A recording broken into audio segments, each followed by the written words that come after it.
അമ്മാവിനെ ഇങ്ങനെ കുടിപ്പിക്കേണ്ട വല്ല ആവശ്യമുണ്ട് ഏട്ടന്? കുടിച്ചാ പിന്നെ ഓരോന്ന് പറഞ്ഞ് കരയാൻ തുടങ്ങും. അയ്യോ പണ്ടിങ്ങനൊന്നും അല്ലല്ലോ. ഇപ്പോഴിങ്ങനെയാ. അമ്മാവനൊന്നും മനസ്സിൽ നിൽക്കൂല. എപ്പോഴാ കരയാന്ന് ദൈവത്തിനെ അറിയൂ. ആ അത് ശരി.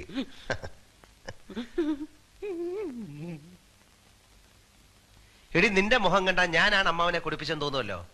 ഏത് പട്ടാളക്കാരനും ലീവിൽ വരുമ്പോ അല്പം മദ്യം കൊണ്ടുവരണം. അതൊരു നിയമമാ. അതിങ്ങനെ നിലയില്ലാ കയറ്റി ചാടുന്നു ഞാൻ വിചാരിച്ചോ? സന്തോഷം കൊണ്ടല്ലടാ ഉണ്ണി, നിന്നെ കാണുന്ന ഈ വീട്ടിലൊരു നക്ഷത്രം ഉദിച്ചു വരുന്ന പോലെ അല്ലടാ. ഞാൻ നിന്റെ അമ്മാവനല്ലടാ. ഒക്കെയാണ്, സമ്മതിച്ചു. ആദ്യം ഈ കരച്ചിലും നിർത്ത്. എനിക്ക് മക്കള് രണ്ടേ രണ്ട്. ഒന്ന് നീയെ, ഒന്ന് പാർവതി. നീ നിന്റെ അമ്മായിയെ കണ്ടോ? അവള് വയറ്റിലെ ഗോണ, ഒരിക്കലും പെറില്ല. ഞാൻ വല്ലതും വിളിച്ചു പറയും. എടാ ഉണ്ണി, വിത്തിട്ടതുകൊണ്ട് മാത്രായോ? അത് മുളയ്ക്കണമെങ്കിൽ ഫലഭൂയിഷ്ടായ മണ്ണും വേണ്ടേ? ഈ വെള്ള തറവാട്ടിൽ അത്തരം മണ്ണില്ല. എന്റെ ഈശ്വരാ, എനിക്ക് നീ ജീവിച്ചിരിക്കണ്ട. ഈ മഹാഭാവി പറഞ്ഞത് ഞങ്ങളുടെ ഭൂമിക്ക് ഒന്നും കേൾക്കണ്ട. അമ്മ എന്താ ഇങ്ങനെ? ഇതൊക്കെ കള്ളിന് പുറത്ത് പറയുന്നല്ലേ, കാര്യമാക്കണ്ട. വെറുതെ ആവശ്യമില്ലാതെ കരഞ്ഞ് ബഹളം ഉണ്ടാക്കിയ അമ്മാവനാണെന്ന് നോക്കില്ല. നല്ല അലക്ക് വെച്ചേരും കേട്ടോ. ഇതെങ്ങനെ വെള്ളത്തിന്റെ അടിയിലിരുന്ന് അടിച്ചോ? എങ്ങനെ സാധിച്ചു? അടി അടി. അമ്മാവനെ കുറച്ച് മോരൊഴിക്കട്ടെ?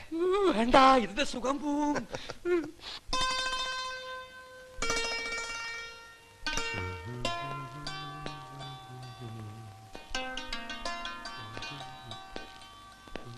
ഏട്ടൻ എങ്ങോട്ടാ?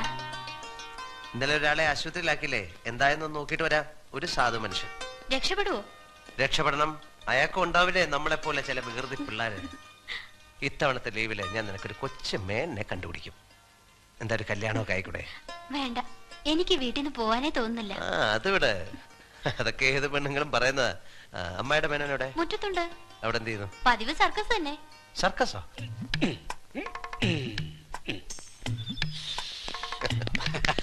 എന്തോന്ന് രാവിലെ കിടന്ന് ഈ വളഞ്ഞു കളിക്കുന്നത്? വേണ്ട, കണ്ണു വെക്കണ്ട. ത്രിപുലാദിറ്റ് തിളപ്പിച്ച വെളിച്ചെണ്ണയും തേച്ച് ഇങ്ങനെ സർക്കസ് കളിക്കുന്നുണ്ടാ വയസ്സ് 56 കഴിഞ്ഞിട്ടും നിന്റെ അമ്മായിയുടെ മുമ്പിൽ പിടിച്ചു നിൽക്കാൻ പറ്റണത്. അവള് കാഞ്ഞിരാ, അതിന് വ്യായാമൊന്നും ആവശ്യമില്ല. അമ്മാവന്റെ നാവില് വികട സരസ്വതിയാണെന്നാ അമ്മായി പറയുന്നത്. അതവള് പറഞ്ഞു നേരാ. ഞങ്ങളുടെ മനപ്പൊരുത്തം തന്നെ ആ വികട സരസ്വതിയുടെ കയ്യിലാ. നീ എവിടേക്കാ? ആശുപത്രി വരെ. അയാൾക്ക് എങ്ങനെയുണ്ടെന്ന് നോക്കിട്ട് വരാം. പോയി നോക്ക്. മനുഷ്യന്റെ ഒരു ഗതി. അല്ല, ബാറ്ററി ചാർജ് ചെയ്തോ? ആരുടെ? ബൈക്കിന്റെ. അത് ചെയ്തു. പെട്രോൾ ഉണ്ടോ? 5 ലിറ്റർ ഒഴിപ്പിച്ചിട്ടുണ്ട്. അത് സ്റ്റാർട്ടാവോ? ചവിട്ടി നോക്ക്.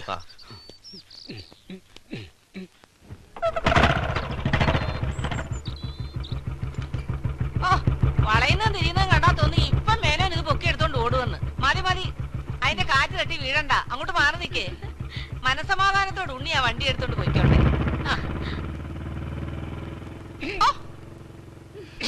നാണമില്ല.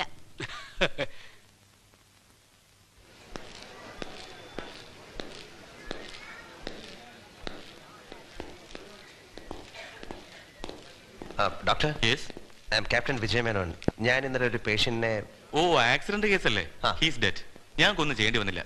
അതിനുമുമ്പ് ആള് പോയി.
അറിയോ? അറിയോന്ന്? ഈ കത്തുന്നത് ദൈവമാണ് മോനെ, ദൈവം. മോനെങ്ങനെ പരിചയം? ഞാൻ നേരത്തെ അറിയും. ആരൊക്കെയോ എടുത്ത് പെരുമാറിയതാ, അല്ലാതെ ഇങ്ങനെ സംഭവിക്കില്ല. ലോറിക്കാരെ എടുത്ത് ആശുപത്രിയിൽ എത്തിച്ചത്. പറഞ്ഞിട്ടെന്താ? മരിച്ചുപോയി. ബന്ധുക്കളായിട്ട് ഒരു മോളുണ്ട്. തള്ളക്ക് വീടറിഞ്ഞ മുതൽ ബോധമില്ല. ഡോക്ടറിന് കുത്തിവെച്ചുണ്ട്. കത്തിയങ്ങ് പിടിക്കാൻ ഇത്തിരി താമസം ഉണ്ടാവും. കുമാരേട്ടൻ്റെ വാശി തീയോട് നന്നായി കാണിക്കുന്നുണ്ട്. കുമാരേട്ടൻ, ഞാൻ ഈ പേര് എവിടെയോ കണ്ടിട്ടുണ്ട്. അങ്ങനെ ആരെ വിളിച്ചിട്ടുണ്ട്? കുമാരേട്ടൻ.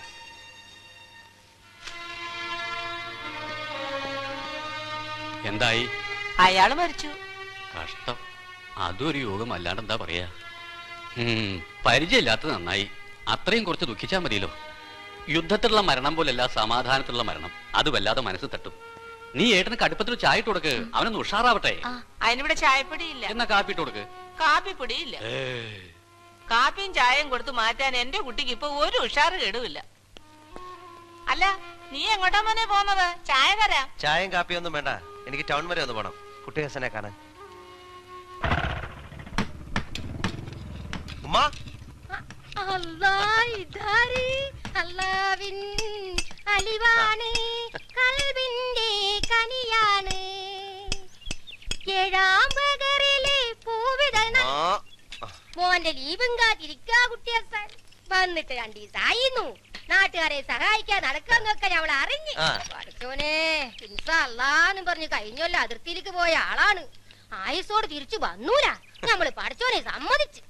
കൊല്ലം മുഴുവൻ ഇങ്ങനെ പേടിച്ച് കഴിയാൻ വയ്യാത്തോണ്ടോ മോനെ ഉമ്മ കുട്ടിയസനെ പട്ടാളത്തിൽ വിടാത്തത്? ഓനിക്ക് വലിയ പൂതിയാണ് ഈ തോക്കൊക്കെ എടുത്ത് ഇങ്ങനെ വെടിവെക്കാനെ കൊണ്ട്. ഇതാരാണ് ഉമ്മ? അതാണ് റുക്കിയ, താഴത്തെ പോരേല് പുതിയ താമസക്കാരാ. ഇവിടെ പാടി, ഇവിടെ വരാന്. എന്തിട്ട് എന്റെ കയ്യിലൊരു പാത്രം? വല്യുപ്പ പറഞ്ഞു ഇത്തിരി കോയിന്റെ ചാറ് തരാൻ. അന്റെ വല്യുപ്പാന്റെ കോഴി വേവൽ ഞമ്മന്റെ അടുക്കളയിലാണെന്ന് എന്നോട് ആരാടി പറഞ്ഞത്? ഇത് അഹമ്മതി അല്ല മോനെ. കുട്ടിയസന്റെ കൽബെടുത്ത് ഞമ്മളോളുടെ കൈ കൊടുത്തിക്കണം. അപ്പൊ പിന്നെ ചട്ടിയിൽ വേവണ കോഴി മുഴുവനും ഓളുടെ അല്ല, ഓക്കെ നിർത്താ പോരെ. ഓൻ കെട്ടു. റുക്കിയ നല്ല കുട്ടിയാണ്. ഓളെ എന്നേക്കാ നന്നായിട്ട് പാടും. കുട്ടി ഹസനോടെ? പറഞ്ഞ പോലെ കുട്ടിയസന എവിടെ? ഒരു ബ്രേക്ക് നോക്കാൻ പോണത് നമ്മള് കണ്ട്. ബ്രേക്കാ?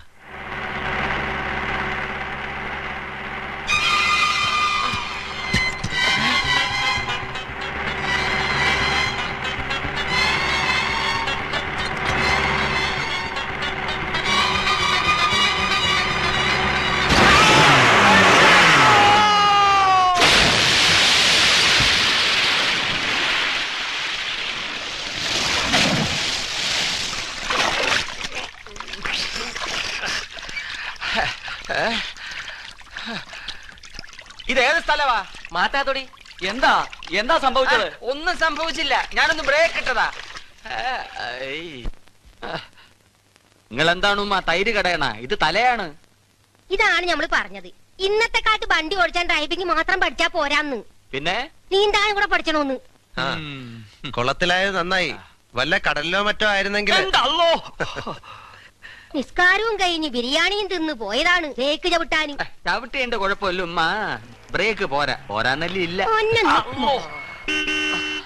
ആരോ ഓണടിക്കുന്നുണ്ടല്ല. ഉമ്മ എന്താന്ന് വിചാരിച്ച് ഞാനാ ഹോൺ അടിച്ചത്. എന്താ സുഖമില്ലേ? ഫുൾ ചെക്കിങ്, പിന്നെ ട്യൂണിങ്ങും ഗിയർ ബോക്സിന്റെ പണി. മുതലാളി നാളെ വരും. ഫുൾ ചെക്കിങ്ങും ഹാഫ് ചെക്കിങ്ങും ഒക്കെ ഇനി 56 ദിവസം കഴിഞ്ഞിട്ട്. ഞാൻ കുറച്ച് ദിവസം ലീവില്ല. ലീവോ? എന്ത് ലീവ്? Military leave. ഞാനൊന്ന് അതിർത്തി വരെ പോവാടോ.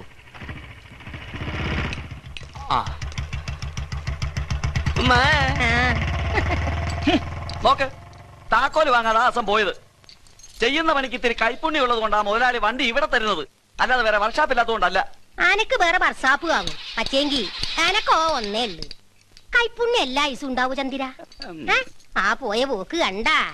ഓനെ ഇനി 56 ദിവസം കജ്ജാണ്ട് ഉമ്മാക്ക് പോലും കിട്ടൂല.